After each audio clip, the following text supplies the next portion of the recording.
Hey guys, bit of a small project at the old Japanese farmhouse. It seems a couple of generous grandparents have wanted to give a bed and a bookcase to the small person who occupies that room. So obviously it's a really small room, so we need to make as much use of the space as possible. So took some measurements, put some red tape on the floor to make sure it all worked, and then went off hunting for the right pieces of furniture to put in that room and make the most of the space. So the sliding door that makes up that wall that was to our left back there is about 87 centimetres. That says colour white, so I want it in white. And that's 86.5 centimetres, so that uses almost all the space, allows half a centimetre over, so that sounds about right. And then we have a bit of another plan as well, so we need another piece to go underneath that bookcase. And we need to make that 87 centimetres as well, or 86.5 centimetres by about 40. And we'll need that to resolve the cut that we're going to make. And then we've gone back to the storeroom out the back, so you might remember this old storeroom. There's a couple of big filing cabinets there, sort of standalone filing cabinets. So a bit of an idea going on here. So we've got the unskilled labourer involved. Need to connect the two filing cabinets. They're sort of, each one is its own freestanding unit, one drawer, one unit. So I want two of them on top of each other. They're 30 centimetres high, 76 centimetres long, so I want two of them joined together.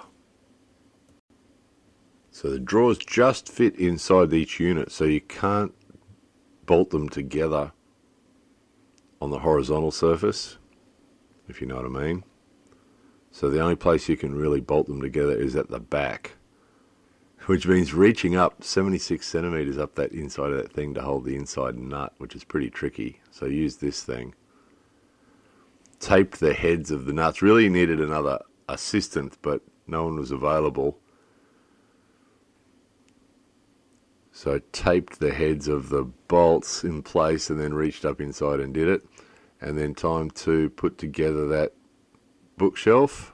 So I actually took the bottom of the bookshelf and the shelf that we bought separately and then worked out how to fit them on top of these two bookshelves, on top of the two filing cabinets. It'll make more sense soon, guys. It's not making a lot of sense so far, is it? So usually a bit of thought goes into these projects before they start, lots of measuring and so on. Not the most exciting project in the world, aware of that, but there are a couple of people who love these things and have told us no matter how boring the project, they want to see it. So most of the projects that happen at the old farmhouse are like this. They're just little things, little boring projects that aren't terribly exciting. But a couple of people have said they want to see them anyway, so this is for those two people. So I actually had to cut the bolts off. We had some bolts. Most of the materials, the filing cabinets and the bolts and all those things are things that we have on hand. We always try and do that, make it as economical as possible. But they're just a bit long, so we had to cut them off and file them down so that they just fit. So now we've cut that and drilled it, so we're now going to put the bookcase together. So obviously it's a flat pack type thing. So it came from Cairns, which is a big home centre, but it's sort of an IKEA style of thing, flat pack. Put it all together, follow the strange instructions that don't make any sense.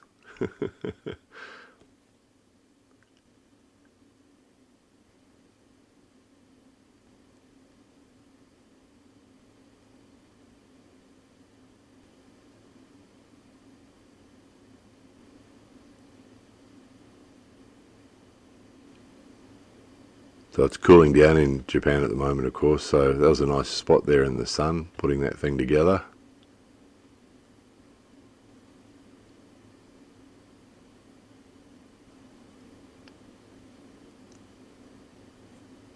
So now there's that shelf that was bought separately.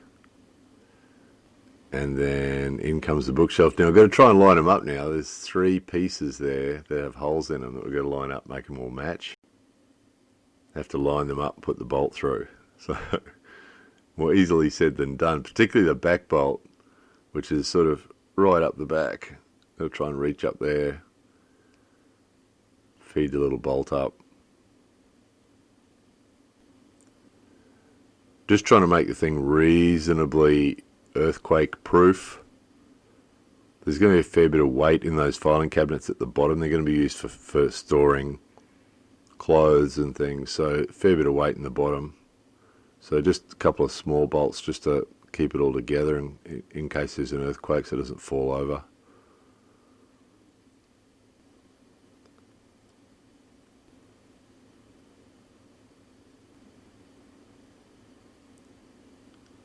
Throw some shelves in.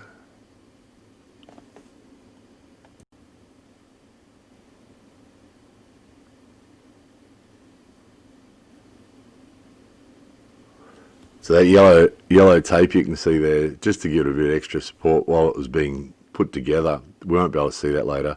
So here's the modules for the bed. They actually came in those like that. 3 modules like that had to be put together. And then the bed head put at the end. And the footboard, what's that board down the bottom called? Kickboard? Whatever, kickboard, it's not a kickboard. Whatever that board is, it goes across at the bottom. And then an interesting one at the back goes across, which actually makes a storage space at the back. Not easily accessible, of course, because there's going to be a mattress on top of this, but the idea is it's for long-term storage, so perhaps in summer we can put winter clothes in there, and in winter we can put summer clothes in there or something like that.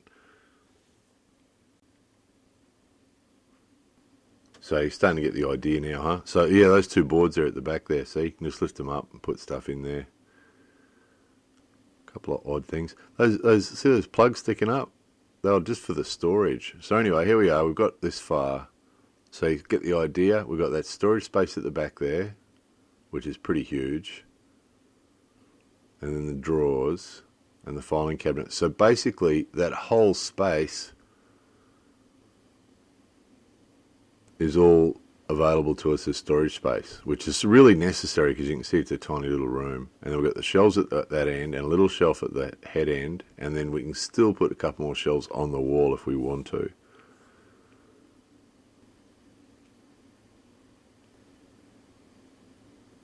So not a bad system, is it? Hey, watch this. This is weird. Couldn't believe that big mattress turned up because we tried it at the store, tried the mattress at the store, and it was a pretty sort of substantial mattress.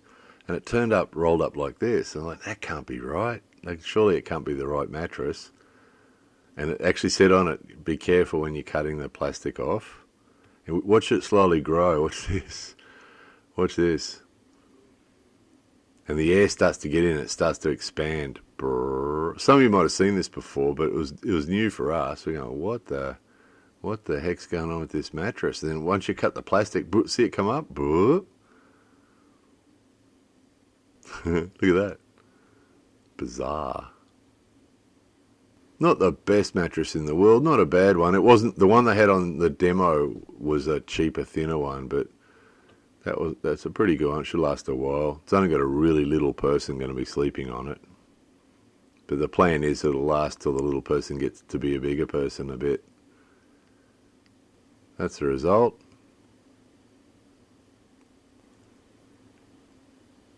How's that? Anyway, there it was. Hopefully those 2 people found that interesting. Both of you. More videos coming soon.